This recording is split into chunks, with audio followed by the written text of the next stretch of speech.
O Grande Conflito. Capítulo 32. Os ardis de Satanás. O grande conflito entre Cristo e Satanás, que tem prosseguido durante quase 6.000 anos, logo deve terminar, e o maligno redobra seus esforços para frustrar a obra de Cristo em prol do homem e prender as almas em suas ciladas. Reter o povo em trevas e impenitência até que termine a mediação do Salvador e não mais haja sacrifício pelo pecado, é o objetivo que ele procura realizar. Não se fazendo um esforço especial para resistir ao seu poder, prevalecendo a indiferença na igreja e no mundo, Satanás não se preocupa, pois que não se acha em perigo de perder os que está levando em cativeiro à sua vontade.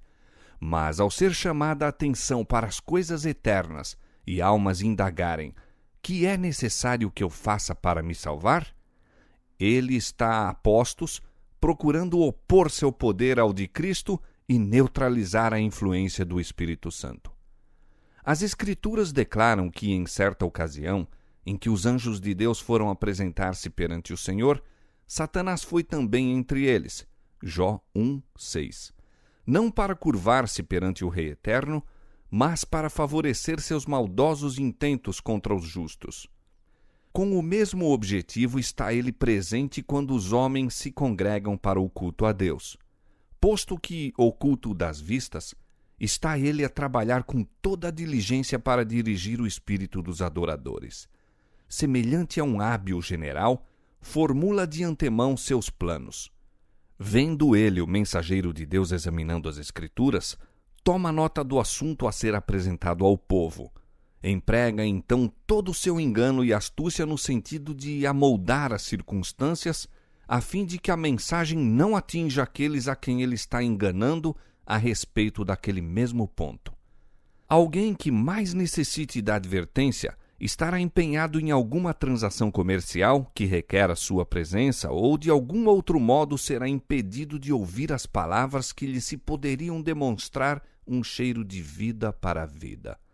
Outro sim, vê Satanás os servos do Senhor opressos por causa das trevas espirituais que envolvem o povo.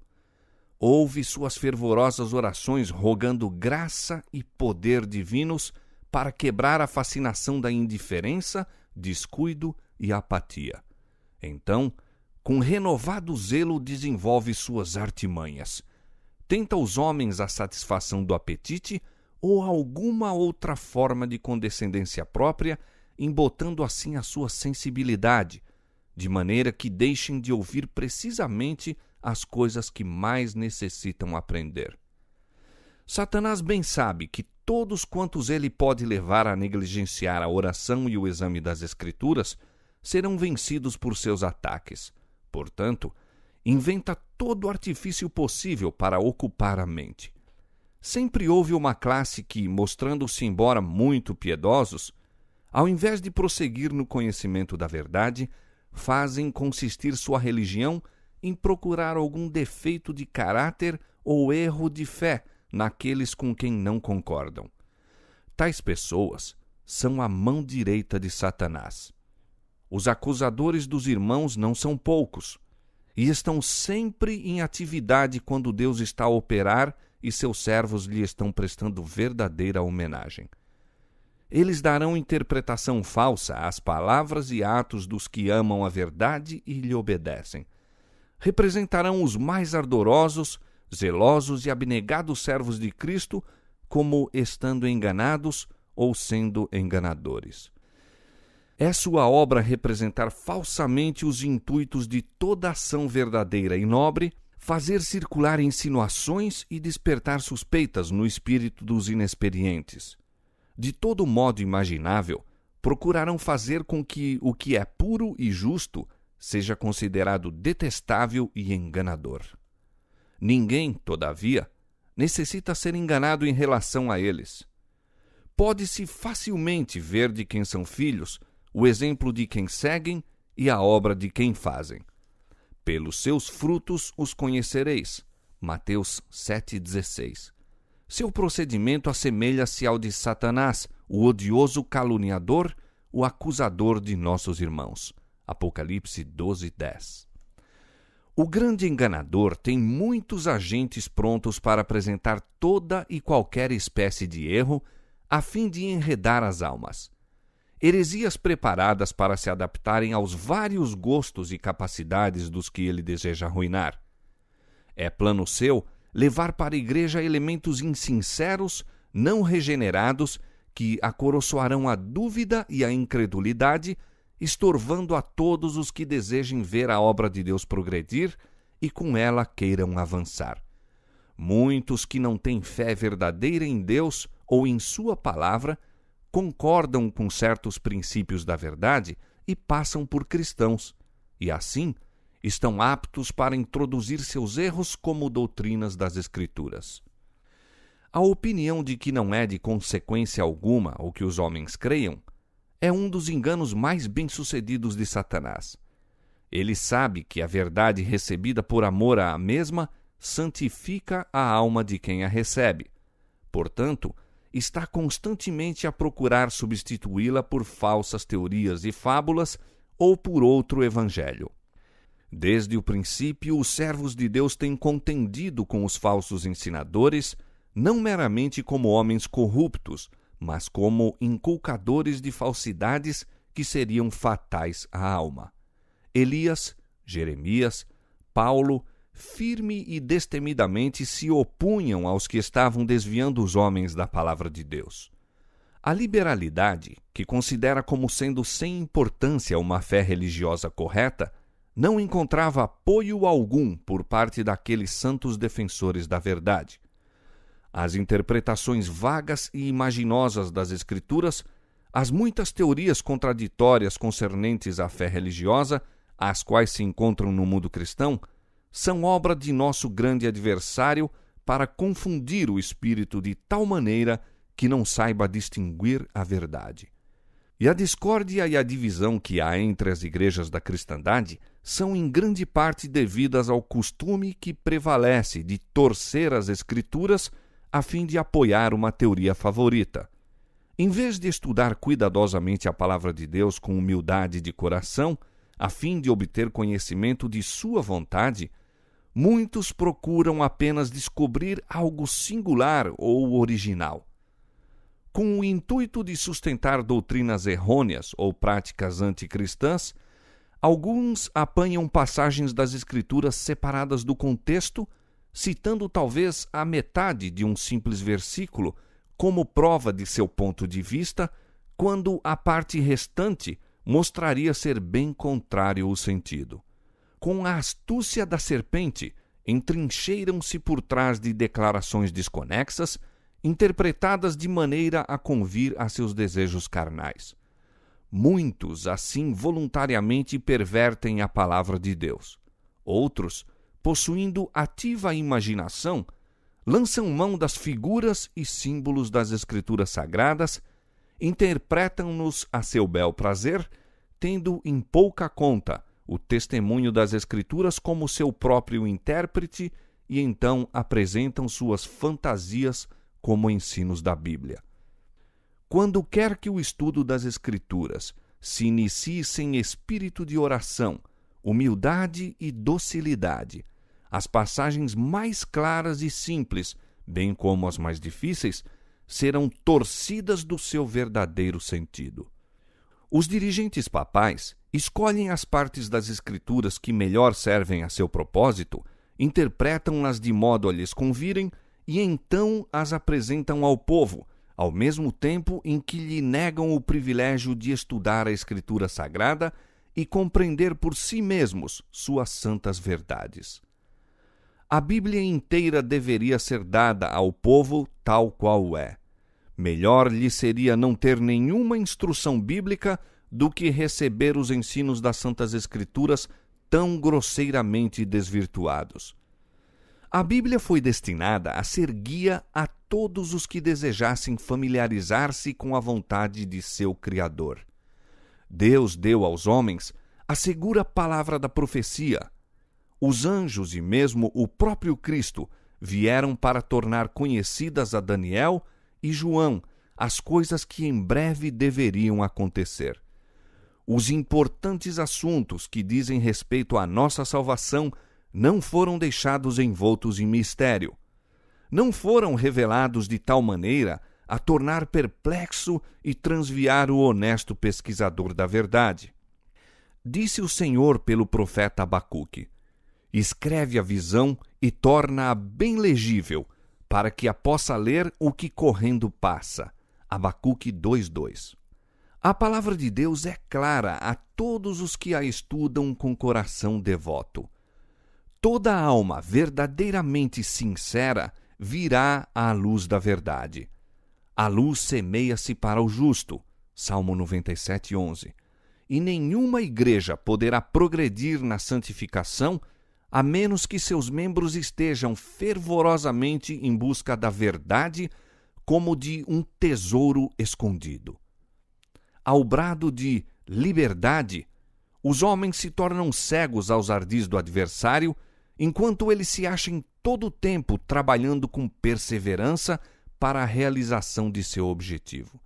Ao ser bem-sucedido em suplantar a Bíblia por meio de especulações humanas, a lei de Deus é posta de parte e as igrejas se encontram sob a servidão do pecado ao mesmo tempo em que declaram estar livres.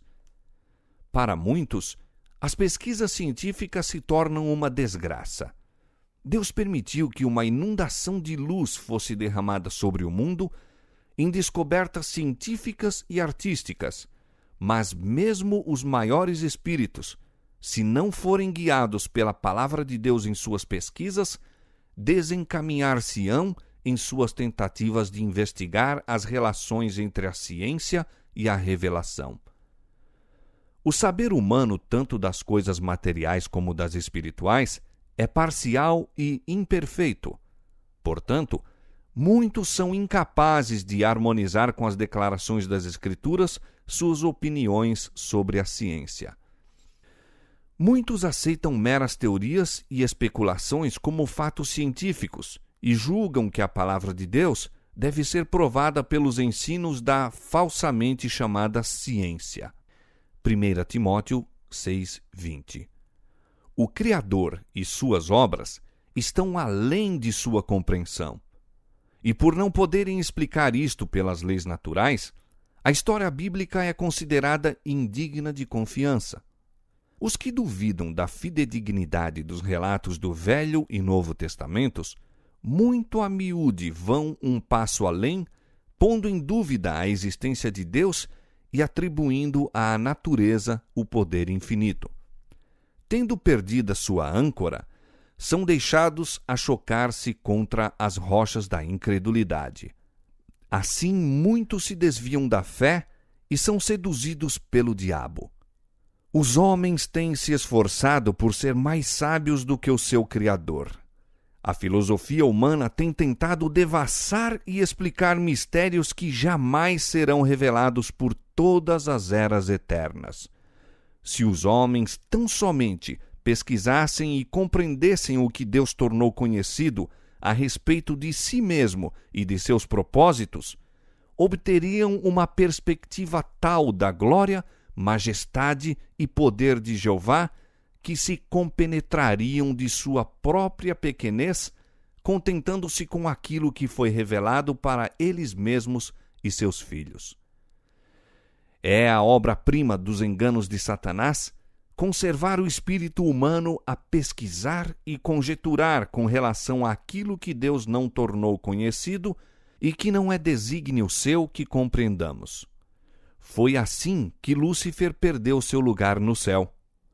Tornou-se descontente porque nem todos os segredos dos propósitos de Deus lhe eram confiados e desatendeu inteiramente àquilo que foi revelado com respeito à sua própria obra na elevada posição a ele designada. Suscitando o mesmo descontentamento nos anjos sob o seu comando, determinou-lhes a queda.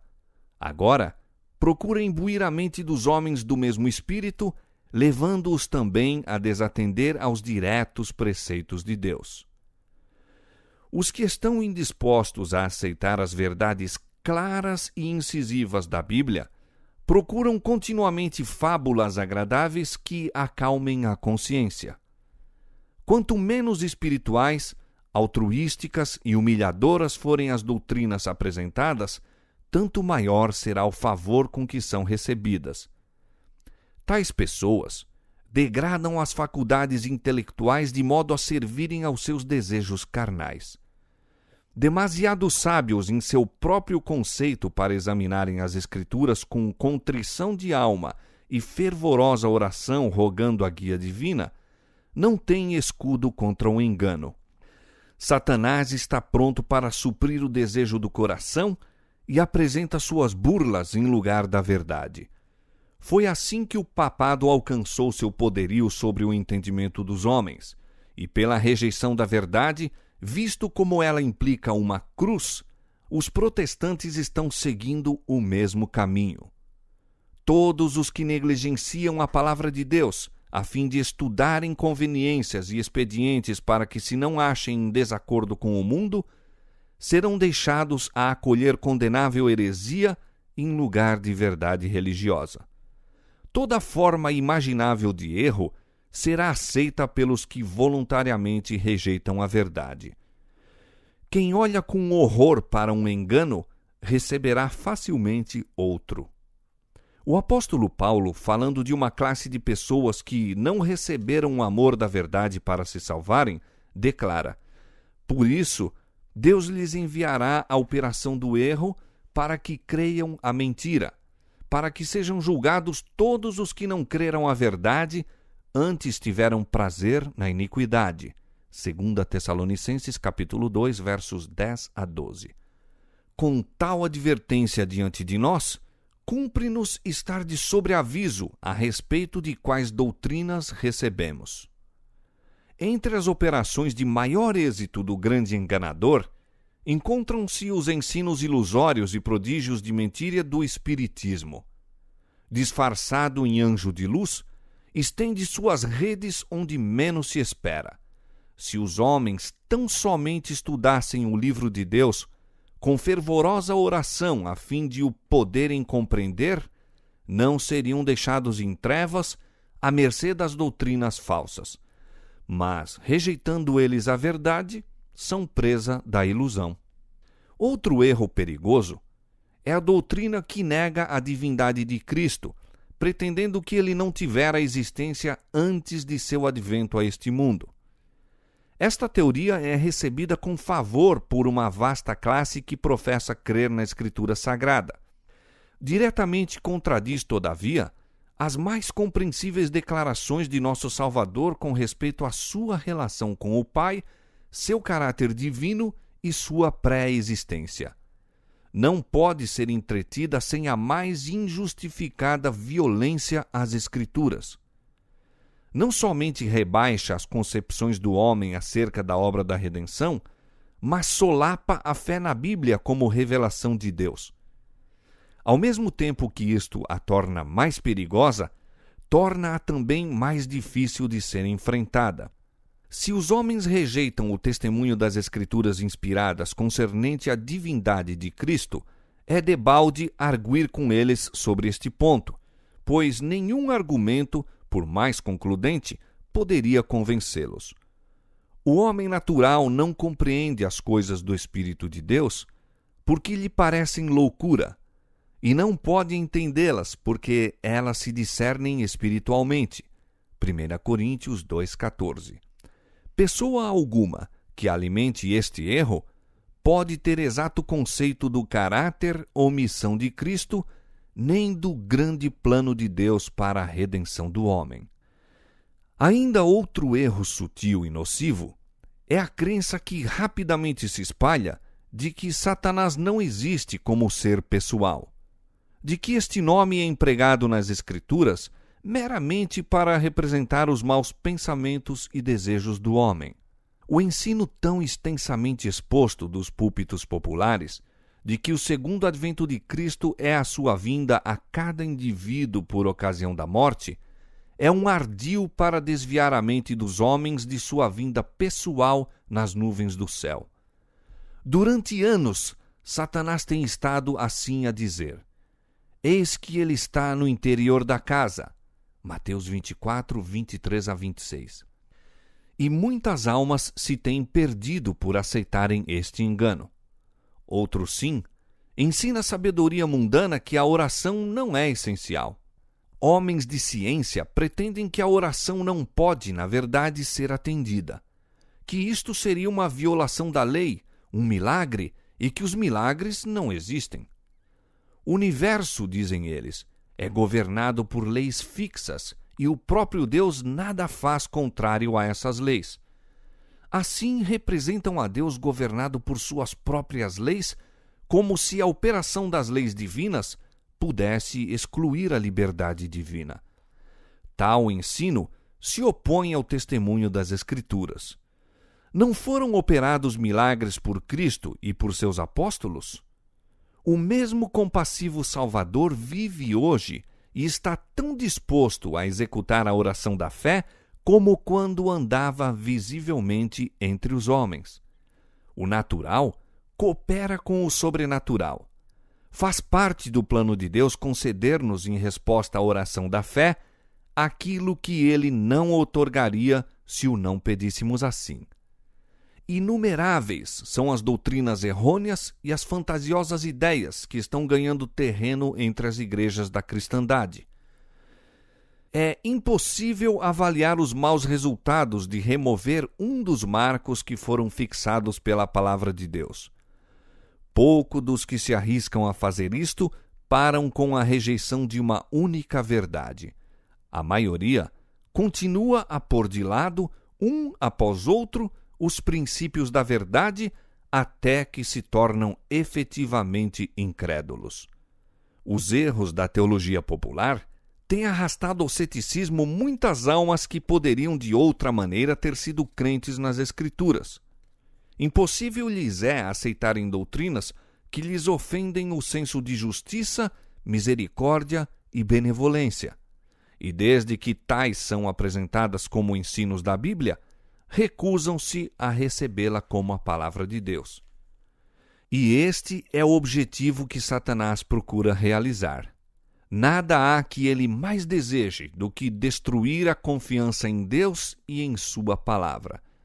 Satanás está à frente do grande exército dos que duvidam e trabalha em sua máxima força para aliciar as almas para suas fileiras.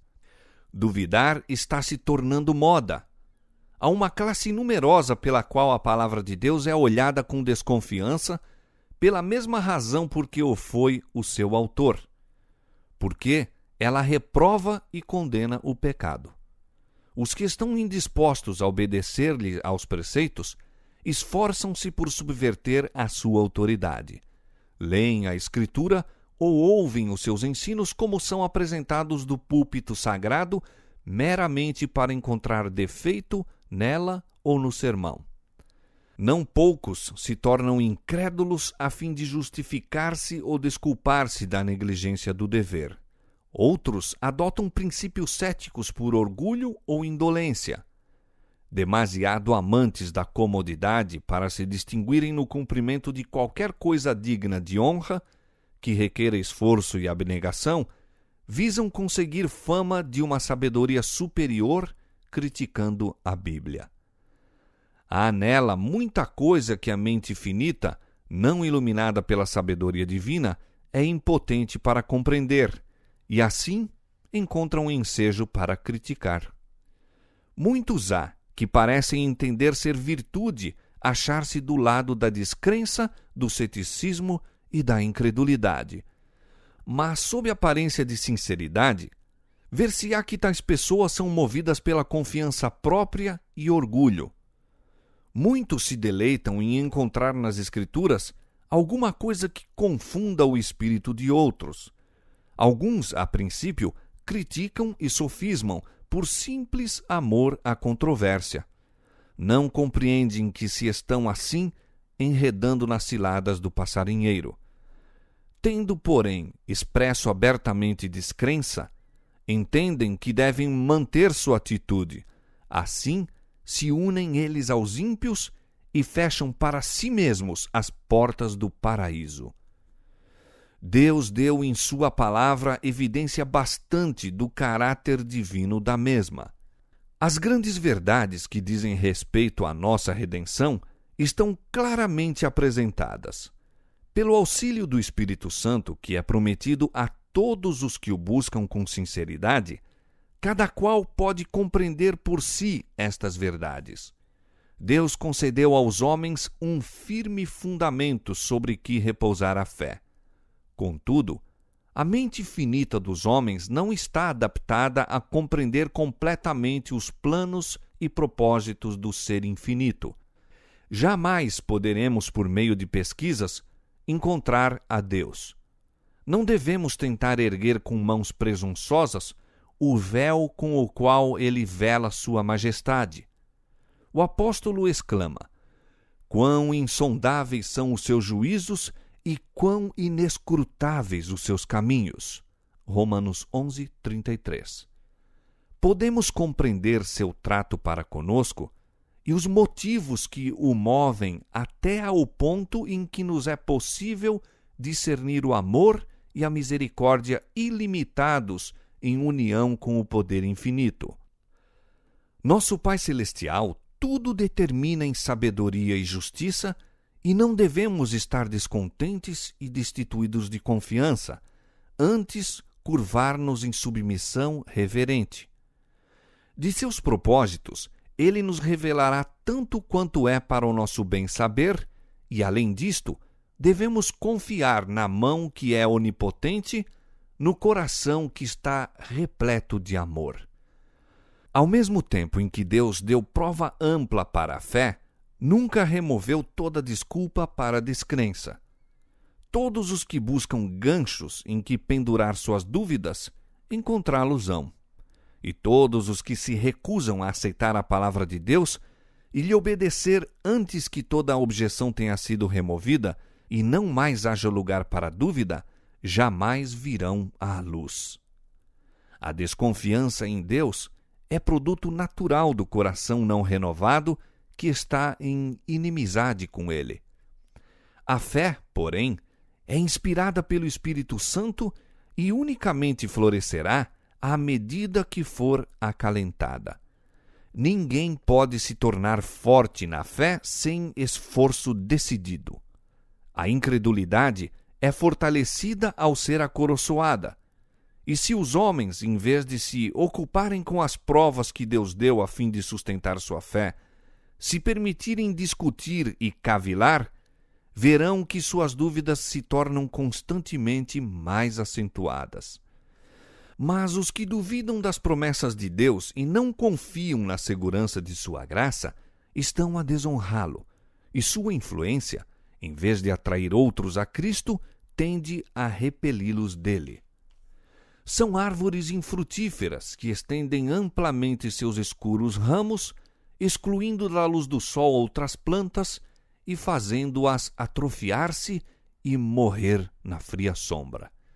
O trabalho de tais pessoas aparecerá como uma constante testemunha contra aquelas. Estão a lançar sementes de dúvida e ceticismo que produzirão infalível messe. Apenas um caminho há a seguir para quantos desejem sinceramente livrar-se das dúvidas. Em vez de questionar e cavilar com relação àquilo que não compreendem, atendam à luz que já resplandece sobre eles e receberão maior luz. Cumpram-se todo o dever que já se lhes fez claro à compreensão e estarão aptos a compreender e cumprir aqueles sobre os quais estão agora em dúvida. Satanás pode apresentar uma contrafação tão parecida com a verdade que engane aos que estão dispostos a ser enganados, aos que desejam excluir a abnegação e o sacrifício exigidos pela verdade. Impossível lhe é, porém, reter sob o seu poder uma só alma que sinceramente deseje conhecer a verdade, custe o que custar. Cristo é a verdade e a luz que alumia a todo homem que vem ao mundo. João 1:9.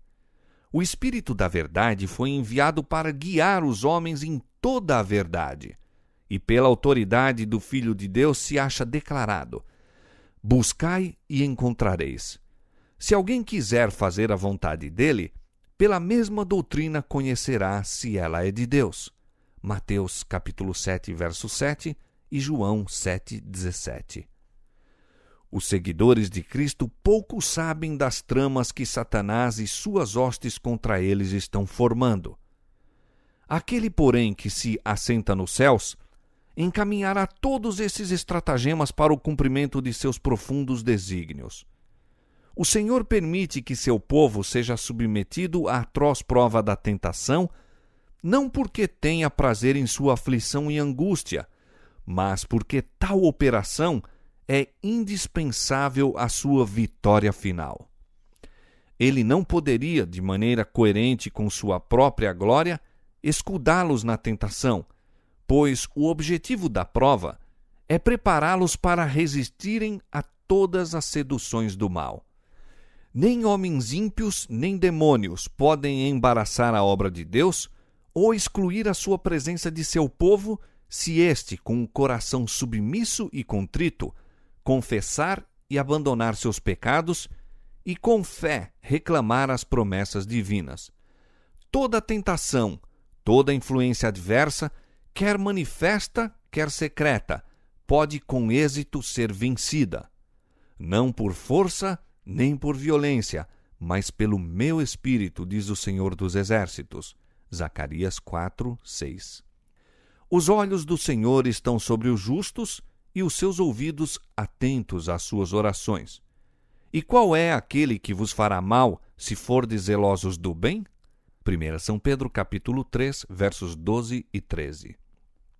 Quando Balaão, seduzido pela promessa das ricas recompensas, praticou encantos contra Israel e, por meio de sacrifícios ao Senhor, procurou invocar maldição sobre o seu povo, o Espírito do Senhor vedou o mal que ele anelava pronunciar e Balaão foi forçado a dizer: Como amaldiçoarei o que Deus não amaldiçoa?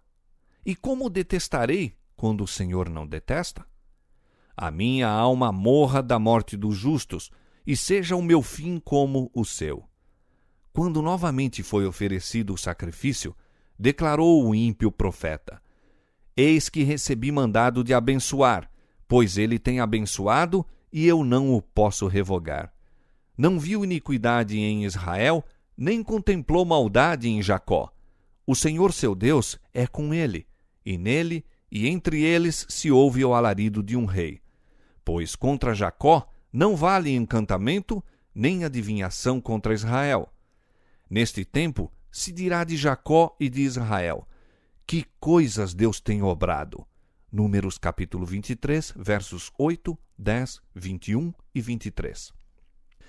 Contudo se erigiram altares pela terceira vez, e novamente Balaão tentou pronunciar uma maldição. Mas, mediante os obstinados lábios do profeta, o Espírito de Deus declarou a prosperidade de seus escolhidos e repreendeu a loucura e malignidade de seus adversários. Benditos os que te abençoarem e malditos os que te amaldiçoarem. Números 24, 9. O povo de Israel era nesse tempo fiel a Deus, e enquanto permanecessem em obediência à sua lei, nenhum poder na terra ou no inferno poderia prevalecer contra eles. Mas a maldição que Balaão não foi permitido pronunciar contra o povo de Deus conseguiu finalmente trazer sobre eles, seduzindo-os ao pecado. Ao transgredirem os mandamentos de Deus, separaram-se então dele, sendo deixados a sentir o poder do destruidor. Satanás está bem ciente de que a mais débil alma que permaneça em Cristo é mais que suficiente para competir com as hostes das trevas e que, caso ele se revelasse abertamente, seria enfrentado e vencido. Portanto, procura retirar das suas potentes fortificações os soldados da cruz, enquanto jaz de emboscada com as suas forças, pronto para destruir todos os que se arriscam a penetrar em seu terreno. Unicamente com humilde confiança em Deus e obediência a todos os seus mandamentos, poderemos achar-nos seguros. Ninguém, sem oração, se encontra livre de perigo durante um dia ou uma hora que seja. Especialmente, Devemos rogar ao Senhor sabedoria para compreender a sua palavra. Ali estão revelados os estratagemas do tentador e os meios pelos quais se pode a ele resistir com êxito. Satanás é perito em citar as Escrituras, dando sua própria interpretação às passagens pelas quais espera fazer-nos tropeçar.